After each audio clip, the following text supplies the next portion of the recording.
प्रेरणास्पद कथाएं YouTube channel पर मैं धनंजय जैन आप सभी का हार्दिक अभिवादन करता हूं। माँ, मैं सोच रही थी कि इस दिवाली पर घर चली जाऊं। ब्रेकफास्ट करते हुए रितु ने अपनी सासू माँ से कहा। सासू माँ ने प्रति प्रश्न करते हुए कहा, तुम्हारा दिमाग तो नहीं खराब हो गया है? तुम कैसी बात कर रही हो? पास में ही राज, जो कि उसका पति था, नाश्ता कर रहा था। राज, तुम ही सोचो ना, पापा की ये पहली दिवाली है जो वे अकेले हैं और मेरे साथ मनाना चाहेंगे। भला उनका इस दुनिया में मेरे अलावा और है ही कौन? पर रितु, तुम भी तो जानती हो ना, शादी के बाद हमारी भी ये दिवाली तुम्हारे साथ पहली बार ही है। तो राज, मैं भी तो यही कह रही हूं कि मैं सवेरे के मुहूर्त में पापा के साथ दिवाली मना लूंगी और शाम को पूजा के समय यहां पे आ जाऊंगी।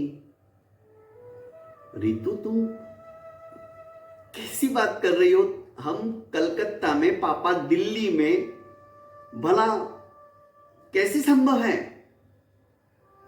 राज, मैं एक दिन पहले ही पापा के वहां चली जाऊंगी और सवेरे के मुहूर्त में पापा के साथ पूजा करके तुरंत निकल जाऊंगी और शाम तक आपके पास आ जाऊंगी। फिर रात को हम साथ में ही पूजा करेंगे। सासू मां चिल्लाते हुए बोली, दिवाली के एक दिन पहले भी कितना सारा काम होता है बहू, तुम्हें पता है? और तुम्हें मैंने मिठाई बनाने के लिए कहा था, क्या तुमने वो पूरा कर लिया? कोई कहीं नहीं जाएगा, बस मुझे इतना पता है। और सासू मां ब्रेकफास्ट करते करते उठ गई, गुस्से में उठी। मन मसोस कर रितु भी चुपचाप बैठ गई, पर बारंबार उसे अपने पिता की याद आ रही थी, क्योंकि शादी के कुछ महीनों बाद ही उसकी मां भगवान को प्यारी हो गई थी। इकलौती बेटी थी रितु। अब पिताजी के अलावा और कोई नहीं था बिहार में। उसका वारंवार मन हो रहा था कि बस मैं जाऊं दिल्ली अपने पापा के पास और दिवाली उनके साथ ही मनाऊं। पर सासू मां का इस तरह का रौद्र रूप उसने पहले कभी नहीं देखा था। मध्याह्न के समय जब भोजन के लिए राज घर पर आया तो रितु ने कहा, राज, क्या मैं तुम्हारे साथ शॉपिंग मॉल चल सकती हूं? कम से कम पापा के लिए कुर्ता तो हम ले सकते हैं।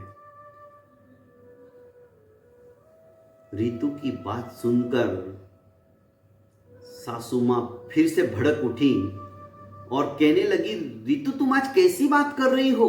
घर में इतना सारा काम पड़ा हुआ है और तुम जो हो के बोल रही हो कि शॉपिंग लेके चलो,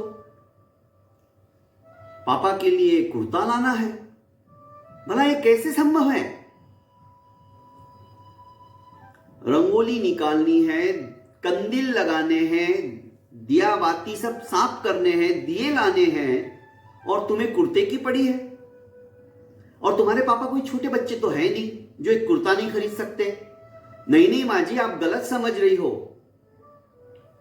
त्योहार के दिन में पापा मेरी पसंद की कुर्ता लेते थे, इसलिए मैंने कहा।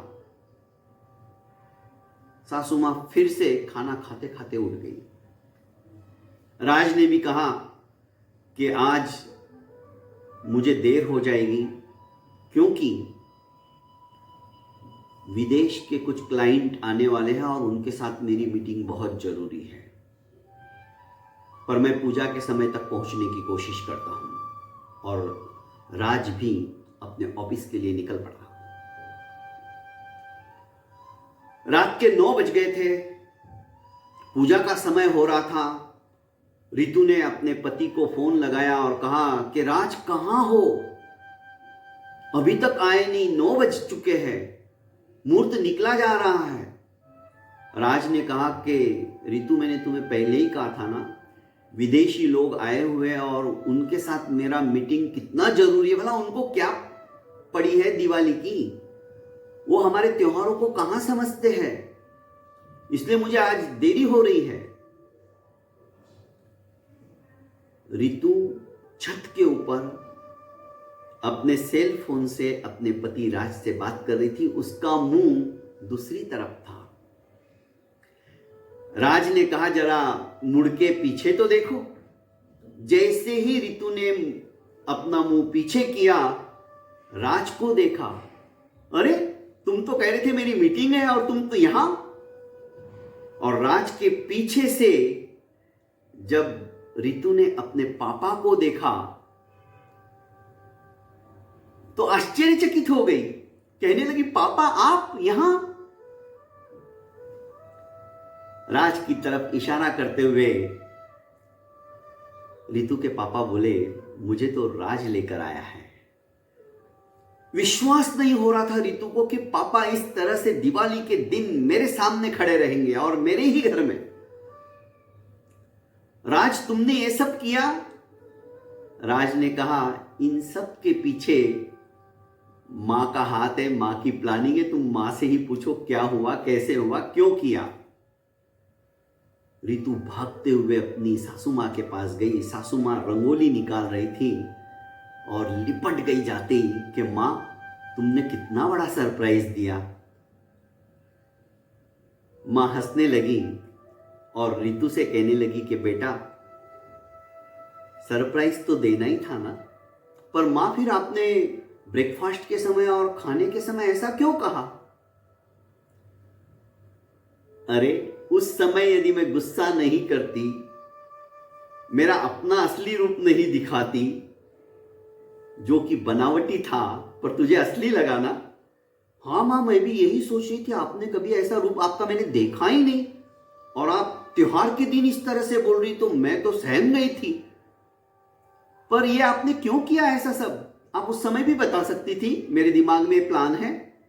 यदि मैं उस समय बता देती ना बेटा, तो तेरे चेहरे पे अभी जो हंसी देख रही हूं, जो खुशी देख रही हूं, जो प्रसन्नता देख रही हूं, वो उस समय कहां से देखने को मिलती। गदगद हो गई रितु और अपनी सासू मां के गले से लिपट गई। दोस्तों, छोटी छोटी बातें होती है जो कि हमारे जीवन के अंदर परिवर्तन ला देती है।